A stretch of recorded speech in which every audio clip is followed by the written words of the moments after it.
Welcome back to LiveView Mastery, where we're going to learn how to test external APIs using dependency injection. So if you check out my screen, we're sitting inside of Discord and we're working on a Discord bot, and we're going to be stubbing out or mocking out the Discord API to get our ban command under test. So we're going to attempt to ban myself from my own server, and it's going to fail. But it doesn't matter what it does, but this is essentially the feature we're going to be working against. So let me show you the code for this. It is actually under test here inside of the ban test. We've got this ban command module, and it takes in a message from Discord. You're targeting a certain user, and you're giving a reason for the ban. So if you look at what we were doing here, we're banning, I didn't give a reason, and we're targeting a particular user. So that's essentially how this works. And we have it under test here, where that same ban command, it's taking a message from Discord, which by the time it ends up here, it ends up as a map with the author of the message, the server with which the command came from, and the channel where the message was sent from. So in target and reason, so we're going to be sending the message, the person we're targeting, and the reason. And this is under test. I'm going to run this file. It's lightning fast because we are not actually hitting the API. So we're going to end up in our config folder. What we're going to be doing is we're going to be doing what's called dependency injection. So dependency injection is in our development and our production environments, we're going to point to the Discord API. In our test environment, we're going to point to our fake Discord API, also called a mock.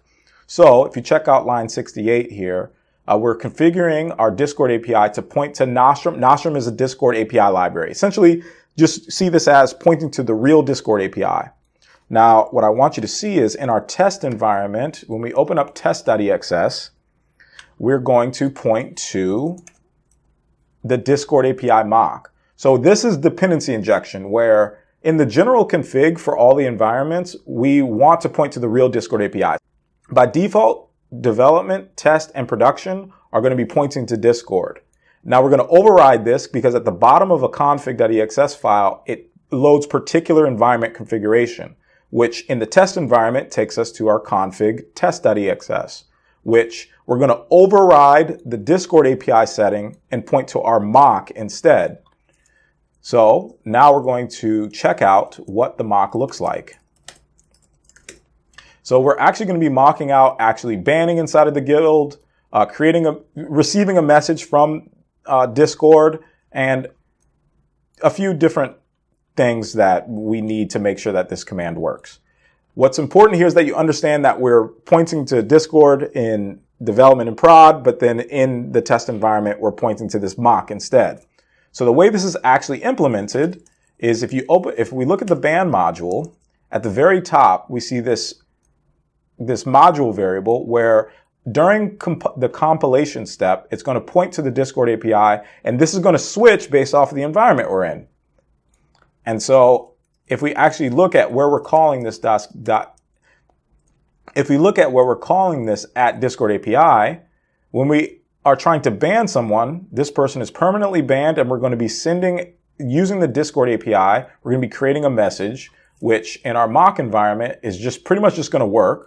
But of course, in our development and production environments, it will actually go ahead and create, well, we don't have a success version of the message, but it's going to say Joe's master is now banned.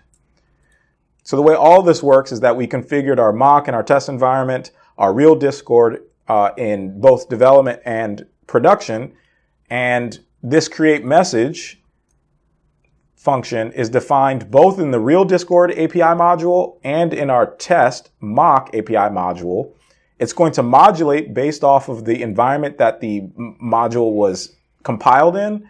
And then when we run the test, we're not going to be hitting our real API. This is how you get external services under test. This is how you do it without actually making networking calls, is that you flip out the module that's actually being called to your fake version. So that way you have control, and you just worry about, all you care about is the domain of where your application is working. You can't control what happens on other people's services, whether it be Discord or Amazon AWS. by using this dependency injection concept, you're able to keep the universe of your test within the scope of your application, and you're able to get all the things that you care about under test.